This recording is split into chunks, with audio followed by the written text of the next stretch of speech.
think we're ready. Hi, I'm Mikki, Kendall. The glorious butterfly next to me needs no introduction. It is Andrea Hairston, one of our few guests. We're going to be conducting what they called an interview, but if you've ever had a prolonged conversation with Andrea, you already know it's really more like watching a play. I already let her know I'm going to make her do all this work by herself. I'm going to ask a leading question or three, and then I'm going to let her just go. Ooh, okay, I hope. I've seen you over from here. All right. So let me preface this by saying that I have such a fangirl crush that it's a problem. So if you look over and I'm just nod, smile, wave at me, I'll remember to restrain my facial expressions. So, all right, I can do that really easy thing and ask you about how your process works or your inspiration works. But instead, I'm going to ask a slightly more difficult question, I think anyway. How do you decide what to research once you have begun using this history? How do I decide? I'm interested in everything, so it doesn't matter. So I'm always doing research. So I read everything. So I'll just pick it up, start reading it, and then, wow, that looks interesting. So my trouble is what not to research. So I think I've been interested in everything my whole life. And that's why I went into the theater, because you can do everything in the theater. It gave me a place for all of my interests. And I like math, I like science, I like language, I like history, I like archaeology, anthropology, sociology. I like, wow. I even like comic books. And supposedly if you like all those other things, maybe you won't like comic books too. I like theater, I like music, I like opera, I like Africa, I like Germany. So I want to know and experience and feel all of the possibilities that are in those places, things, objects, disciplines, and I enjoy experiencing and knowing. So when I get to writing, I have all that to draw on. I've internalized it. And then I have to task myself. So, okay, yeah, but you're not writing about everything. So I start something, and because I'm interested in everything, I have a clue about some of the stuff, but then I'm an academic. So I pursue that. I use the academic thing. Okay, well, get your students. Get your students to write papers, do reports, and investigate this and have a conversation with them. It is wonderful. They say all kinds of things that I would never think of. And then I can have an exchange with them. And so I taught a whole course on minstrelsy for many years before I wrote Redwood and Wildfire. And I taught a course on the period in Redwood and Wildfire before I wrote it. And I wasn't sure I was writing Redwood and Wildfire, but I obviously was. So the course helped me think it through, and then I was fluent in it. And then I was able to write. So that's sort of how it goes. And I'm lucky I get to say, well, I'm going to teach this now. And it's whatever I'm interested in, and that's the best stuff to teach, because your students really can feel your passion, and then they can ask you things that aren't in your passion, so they shake you up, and it's like, okay, I can't be lazy here. Whoops! I have to ask difficult questions, not just things that are easy for me to think about. So one of the things I noticed, speaking of Redwood and Wildfire, you touch rather, well, not heavily, but you definitely tap into the tradition of Black midwives. Yeah. And that's not something that's seen often. So, you're right. Yeah. So what made you incorporate that? Well, I read a lot of first-person accounts of Black women from the period, some of whom were midwives. So one of the things in theater, if you're going to if you're going to be a character, you do primary research. So, like I'm going to play this character. So you go and read people who are like that character, especially if it's historical. So there's this thing called dramaturgy where you really have to say, I'm going to play someone from the 14th century and they do this and this, and they live, in Japan, and they wear these clothes and they walk like this and they ate this and they talk this, so that when I get up on stage and say my lines, I'm deeply in that. So that's what I do, but I'm not sure who my characters are going to be because I'm a writer actually more than an actor. So I read, like, let me just read all the first person stuff I can of Black women from the time, which is unfortunately not as much as I would like, because I was interested in artists, and there were much fewer first person things that artists were saying. So one of the artists that I investigated, she had written a few letters, but people wrote about her, but there wasn't much. But there were more stories of women who were midwives, them talking about their work. So I read a lot about them, and read of them. And so I thought, okay, they have to be in the book. I wasn't planning on putting them in the book, but they were like, well, yeah, but we're here, okay? So I wanted to include them. So it's interesting that, I don't know if we see that in other fiction as much. I rarely, so I have a little bit of a fixation on Great Migration. Yes, yes. And rarely, first of all, there's not a whole lot of anything around Great Migration, and what there is often is sad. It's really depressing. There's not a lot about their lives and what's going on, except for some nonfiction things. So for me, a lot of your work traverses those spaces. And I have a history background too, so we discussed why I can't keep reading River Wildfire for another week, and then I can finish this book. Okay. I can't be obsessed with her book until I graduate. And then I'm going to be really obsessed. It's just that I recognize as I started reading it, this is going to be a problem. I can't do coursework and read Andrea Hairston's books. They're a trap. Traps.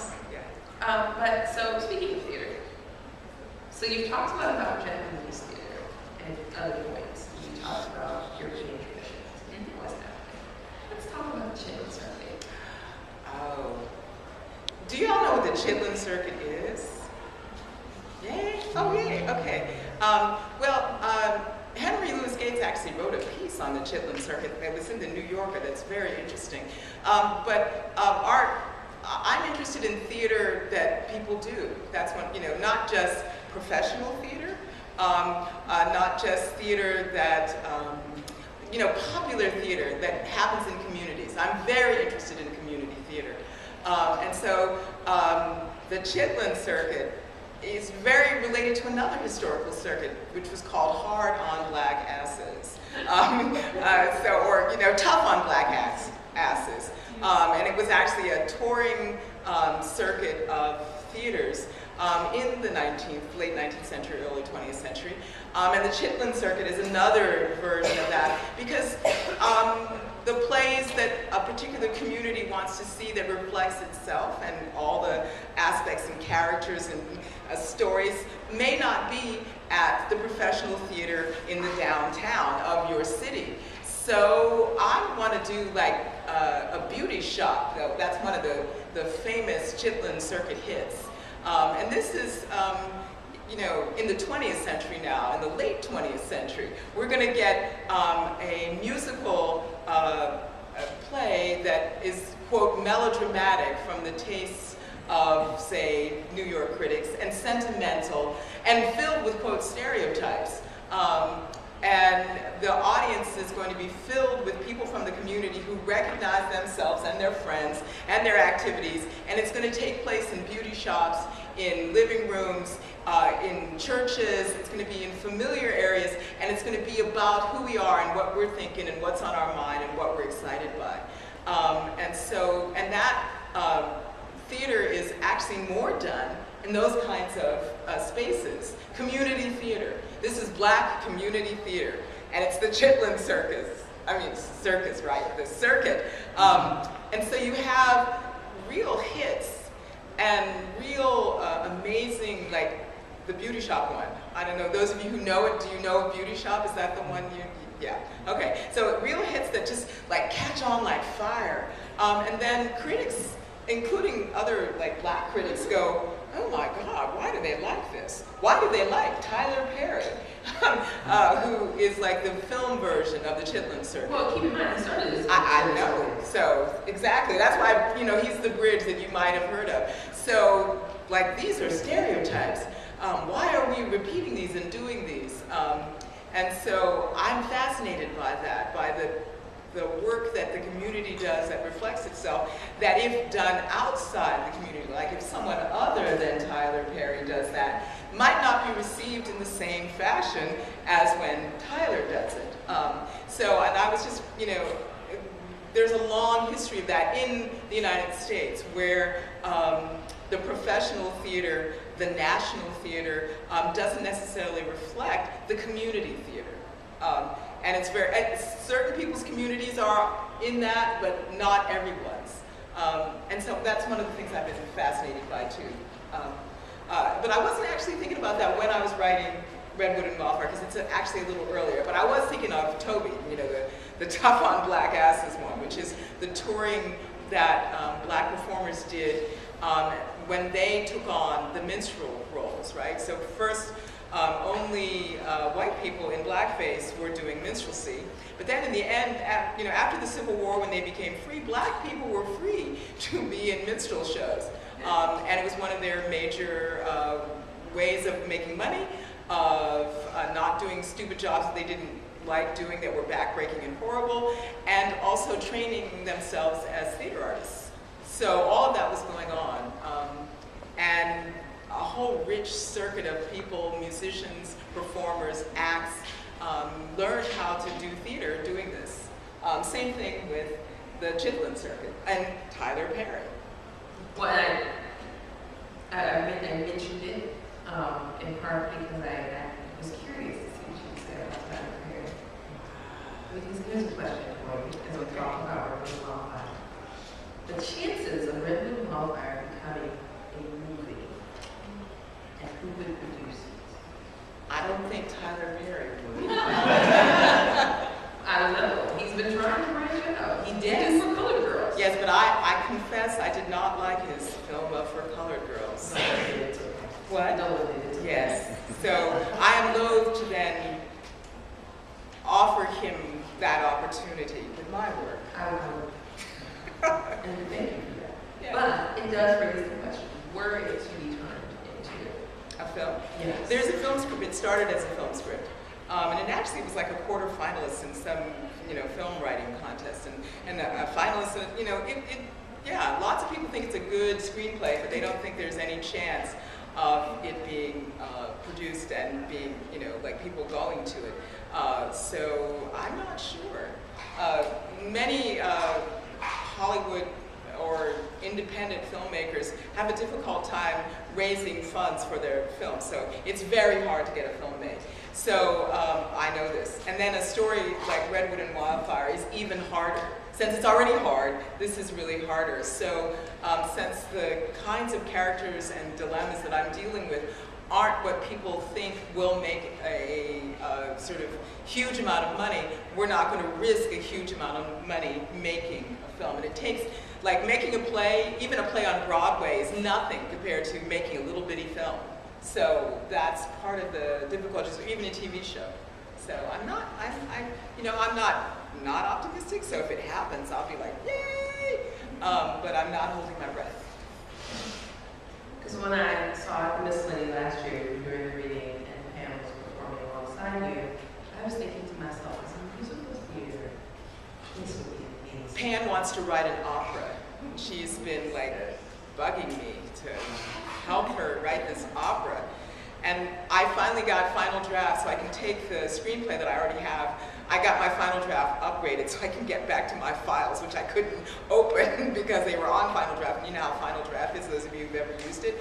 You can't open your files unless you have final draft, and I kept procrastinating. So hopefully I will get that script to Pam. I think I saw her walk in, but I don't know where she is. Yes. So you all can encourage me to get the script to her. So Yes, we must do it. She wants the opera. Yes.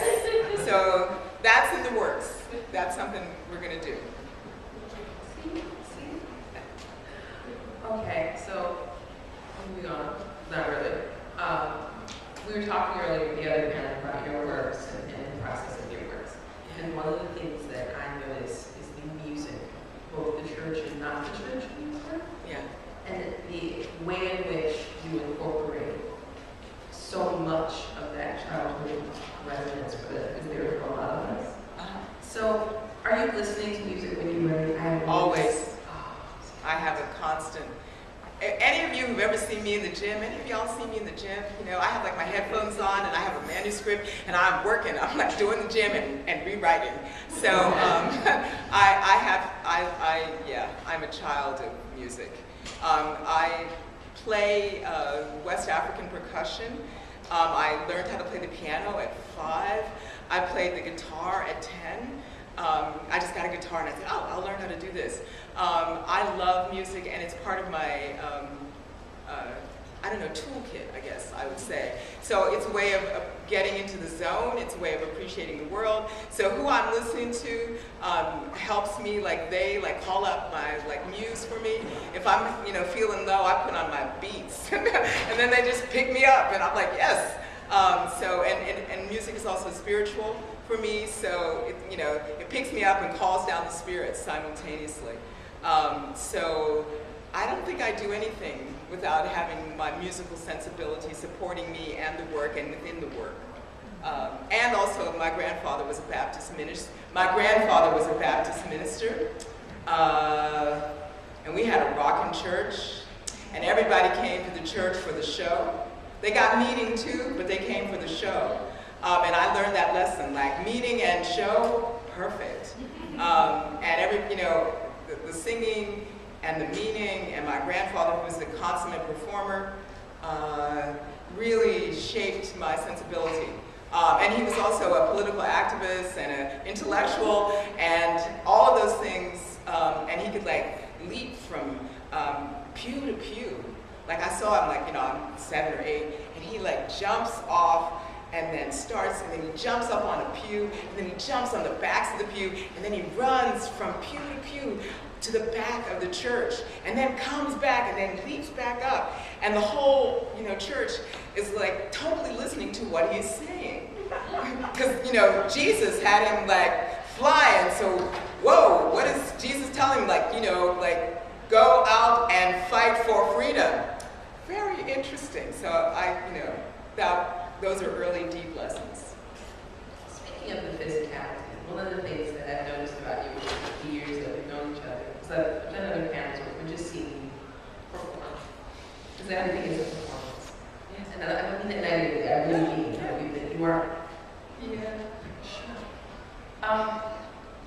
As you're working, not just the actual act of writing, but throughout the process, is this all part of a larger package of presentation?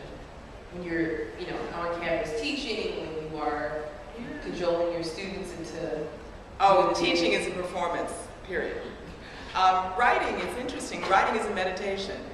So writing is calling up all of the performances and holding them. But since I have the experiences, the theater of my mind is really very amazing to me. So I can go there and feel it, and sometimes I crawl out of my writing room and I'm like, oh my God, I've been there. I can use all of my theater training to write, even if I'm sitting very still, but it's real to me. It's very powerful, the physical. So the body thinks, all my ideas are embodied. And so while I'm writing, I have my music, remember? And the music is transporting me to the theater of my mind so that then I can write the stuff that drops in, because the spirits drop in and help me solve all my writing questions.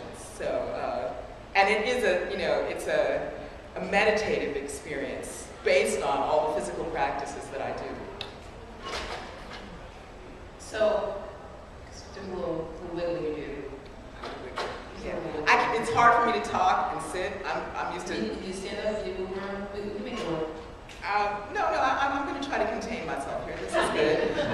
But when I teach, I stand. I don't sit. And one of my professors, he was like that, and I was like, and he wanders and moves around. And I find that people don't get on their cell phones because I'm wandering and I'm behind you and I'm looking down like, what are you doing? And they're surfing, and I'm like, wow, I was on that site, but not in my class. So it's very interesting how alert you can be if you're moving, and then how alert everyone else is. But again, writing is the meditative, where I take all that energy and try to get it into the words, and that's a really wonderful meditation. So one of the things I when reading your work is that there's a sense of theatrical blocking. Oh, okay. And I know that you're a director. Yes. Do you feel, I'm trying to figure out which came first, which way. Does the influence from theater on the writing more, or is the writing more onto the theater?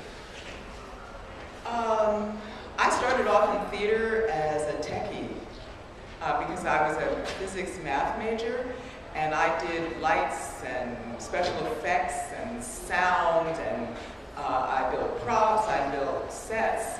So I started in the theater, you know, when I was a little kid I did everything, but when I was in college I started in the theater as a techie.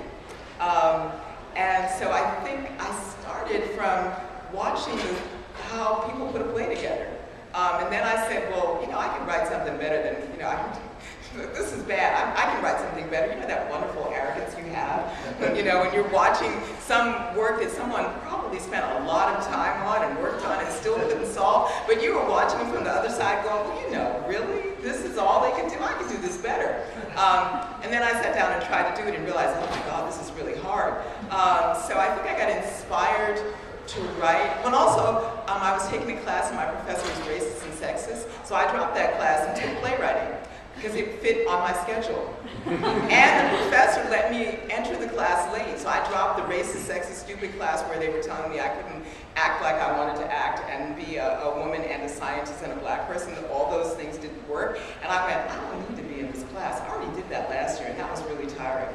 So I went to my professor, who became one of my mentors, and I said, you know, I got to get out of that other class. They're racist, sexist, horrible people. So can I take your playwriting class? I know it's full, but can't you just let me in? And he said, yeah. So the first play I wrote was on Einstein, which is very interesting. But so I think I'm a mathematician scientist who became a writer having been a techie. And I love the problem-solving thing that I said, like, it looked easy, but it wasn't. So then I decided, wow, this is a real teaser problem. How does this work? So it wasn't like my problem sets from three-dimensional calculus that I could ace without thinking about it. So I said, wow, this is a challenge. Girl, you need to do this. So this is the, I don't know, the second semester of my junior year. And I said, this is a challenge worthy of you. Because you've been like, wasting your time, you know, like hardly paying attention to some of your professors. Here you don't know what's going on. You can't do this right away. You know, I could immediately do some of the things in science and math because they came to me easily. And writing did not. I'm dyslexic. I can't spell. I hated English. You know, I was one of those geeky science people who thought English boring. What am I doing in this? So theater caught me, and then you know, now I teach literature. The revenge. But it caught me, and I was like, wow, you know, I have to work at this. So working to understand how to tell stories as plays, and then how to tell stories as novels or short stories, and then how to tell stories as screenplays, those were like worthy challenges. And it allowed me to do everything that I wanted that I couldn't do, you know, because there was a huge wall. I mean, there is a huge wall of racism and sexism in classes, and when you want to be a scientist, or, you know, women, like I talk to professors at Smith now who are engineers who are women, and they tell me the same stories that I experienced in the 70s, and I'm like, that's not over yet. Why isn't that over? But it's still a very difficult place for women. And I was like, I don't need to do this. And I like this stuff just as much. So I like the problem-solving challenge just as much. Woo! And I hadn't found anything that I like the problem-solving challenge even more. And I had never found that. So I think it's the problem-solving that comes first, and then the stories and all the techniques that I use to do that. So speaking of techniques, one of the things that and we talked about this a little bit earlier, some very young women who I've recommended your book to, really fall in love. And I apologize in advance if there's like a little thing later, because a bunch of girls squeaking. Okay. But how do you solve the problem of, because you're essentially in some ways creating new narratives. You're taking things that may have been present in oral tradition, may have been present elsewhere, but it's a very humanizing approach to history that no one's really been talking about, things that we've not really been able to see before, and work them into this mythical, magical realism. Well, I feel really lucky because actually I feel like I'm in a line of storytellers. So like I have my whole family because my grandfather, remember that preacher he was a consummate storyteller. And I dedicate Redwood and Wildfire to him, and my great aunt, another consummate storyteller. So I have the oral tradition. I also know of many, many playwrights, starting with Alice Childress, who I mentioned in one of my essays. And Alice Childress, who I met, I saw a play of hers in 1969 on PBS. And I said, whoa, who is this? And she was telling a story about a lower class woman in the midst of a riot who has been brought home to middle class and upper class black people to be used as the messed up chick in this guy's idolized painting of black womanhood. So he was going to have the little girl, the messed up chick, and the idolized African woman. So here was a playwright who was dealing with race, class, gender, and all that stuff in 1969. And her name is Alice Childress. Go out and read her books and her plays. She's amazing. And my mother and I were watching this together. And I didn't even know I was going to be a writer, but I was like, who is she? And so I feel like I have that whole, from Alice to many, many other playwrights. She was a playwright and a novelist. That I've had that root with me. From an early age. So I feel like, I read James Baldwin when I was very young. I read Ursula Gwynn when I was in college. I had a lot of support for what I wanted to write as a writer. I read many different kinds of playwrights from all over the world, and they were all doing stuff. Ntozake Shange was doing For Colored Girls, and I saw an original production of it. And then I brought them to Smith. I brought the performers and Ntozake Shange. So I feel like I've had, for a long time, a wonderful collection of amazing women, people of color who have been offering me insight into what it is that I want to do. So I feel like I'm in that line. We may not know of it in our larger cultural sense, but I teach. So I teach Alice Childress in my Black Women Playwrights course. I teach Adrienne Kennedy.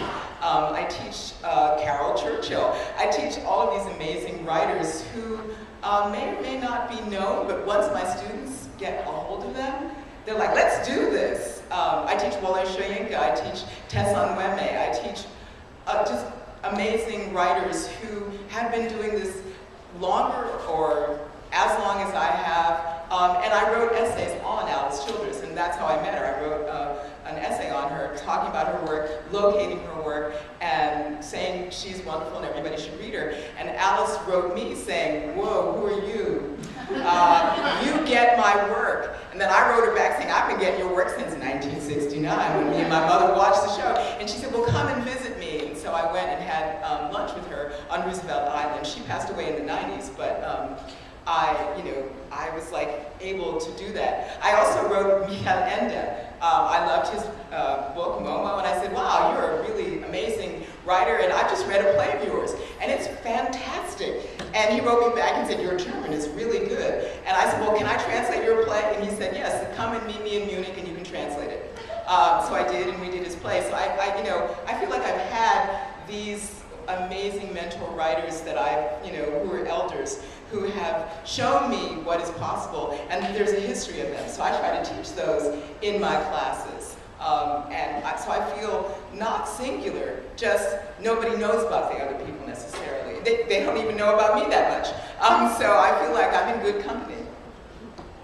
So we're going to have a quick moment about Andrea Hairston and his bravery that we detailed in this last little segment here.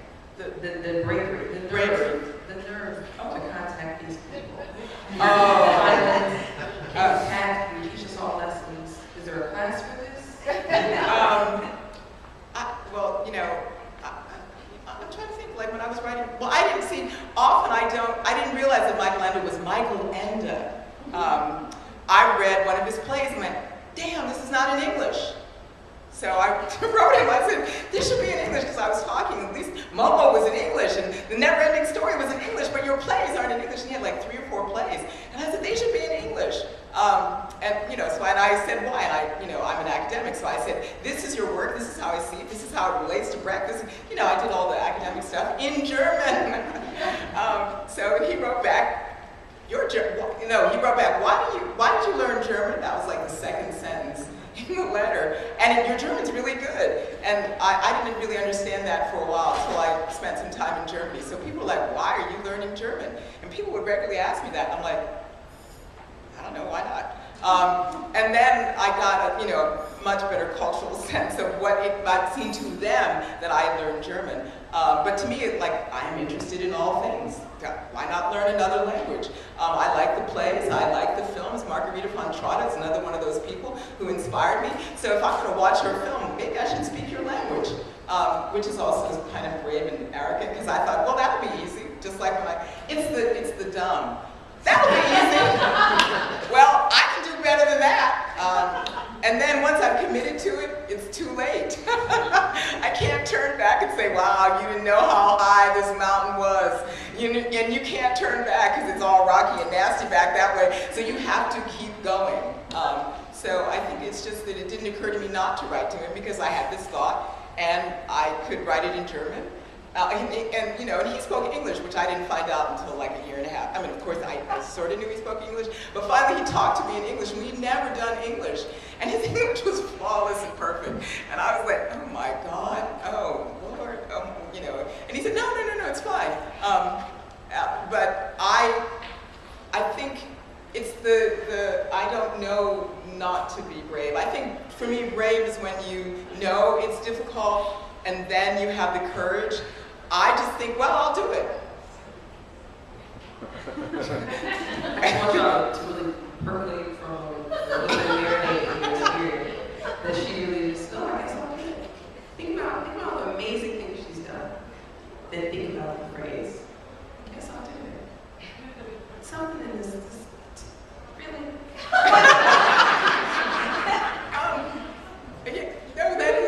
I'll just say, I'm going to learn German. I remember the day I said, I'm going to learn German.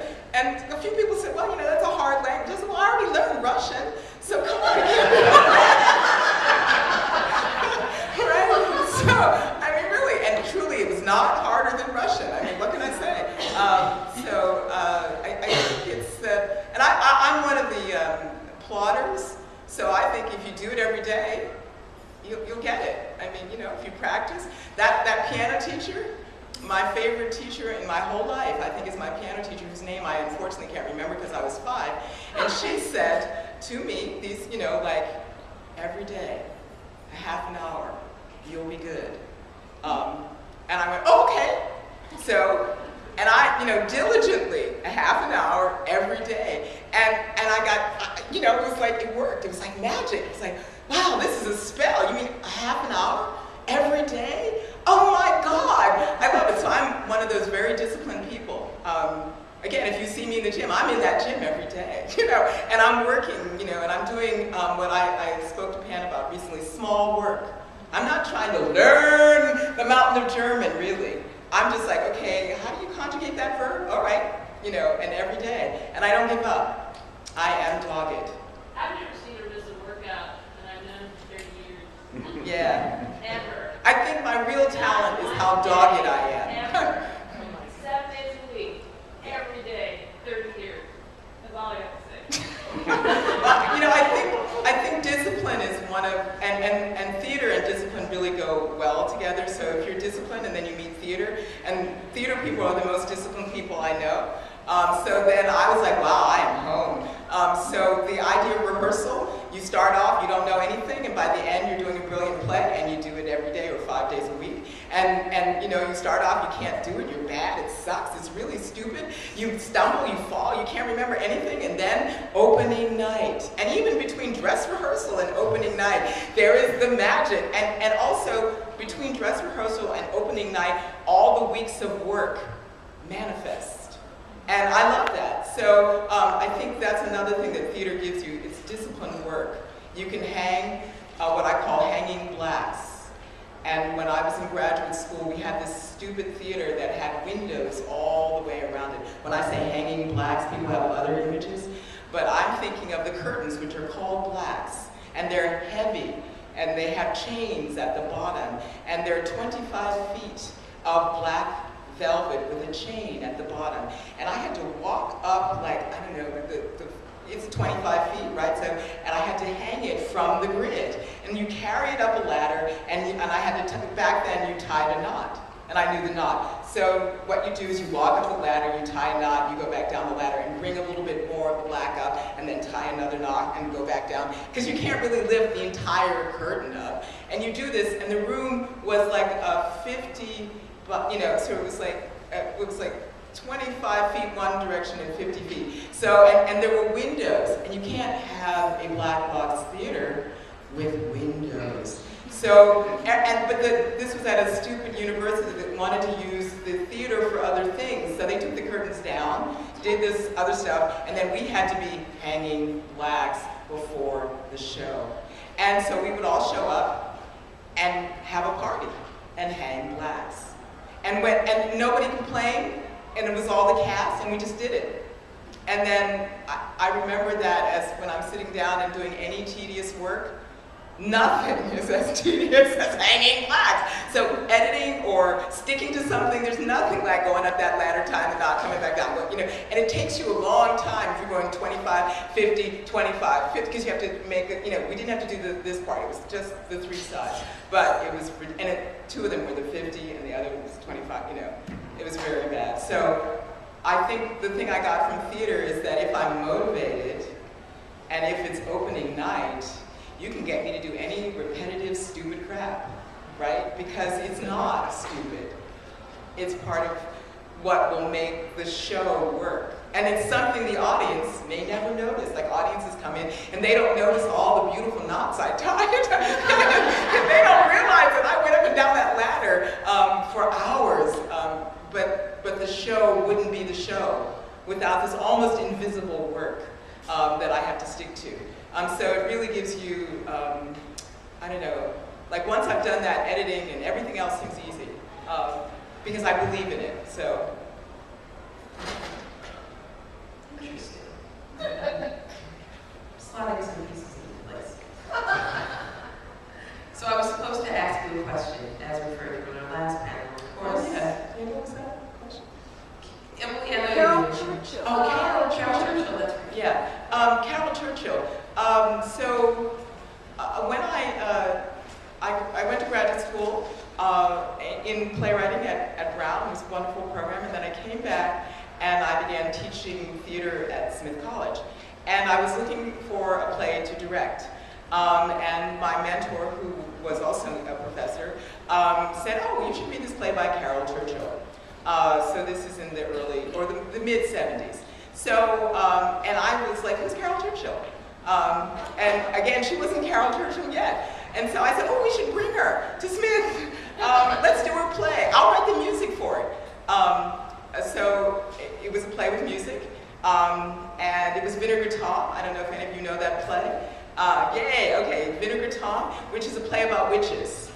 And it's a very interesting play about witches, and it's historical, but it's also Brechtian. That means in the middle of the play, we break into song and do other strange things. And it was perfect for me. I was like, hey. So I wrote music for it, and we invited Carol Churchill, and I did the American premiere of Vinegar Tom. And I've known Carol Churchill, so that was in 1979. So I've known her ever since then. So, and she also wrote a play called Owners, which we had done at Smith. So she was an up-and-coming playwright who was going to be working with Monstrous Regiment and a bunch of other amazing English theater companies, the British Feminist Theater. So I was like, oh, cool, what a great group. So she came, and I loved her work, and I loved her. We had a great conversation, and I directed the play in a way that was completely different than what she thought, which playwrights love. Like, oh my God. So I made up fake English music for her, and she thought of having rock music, and I was like, rock music? Oh, okay. Well, I didn't write rock music. I wrote fake British, sort of like folk music. And she said, with sort of an African-American edge, sort of a bluesy edge. It was very interesting, I guess. And then, we performed it, and she was just like, I love this. This is so weird. And that's a good comment from Carol Churchill, like, wow, weird is good. So then she began, Len Berkman, who's a professor at Smith, and she and he are very good friends, and so she just sends plays. So we go, finally one of her plays is going to happen in New York. So we go to New York, and we see, I think it's either Cloud 9 or another one, Light Shining in Buckinghamshire. Because we saw both of them. And then Len and I are the experts on Carol Churchill. So we get on the panel and we're talking to the audience about her work and trying to locate it, because it might be difficult for an American audience because of the kinds of, it's not realism, it's not mainstream, it's not what the audience might think of plays as being. So Len and I locate her in the work and talk back with the actors, and I think it was Tommy Toon who directed Light Shining, and I can't remember, or maybe he directed Vinegar Tom too. So he was a musical theater person, and he did musical theater, whereas Carol was much more influenced by Brecht, by a very different kind of theater. So, and she didn't like that as much. She was like, well, this is, because the musical edge for her was not the same as the sort of cabaret musical theater that she had envisioned, which my English music still fit. So we had a conversation with him about why he made it musical theater. And kind of singing and dancing, and we're all happy.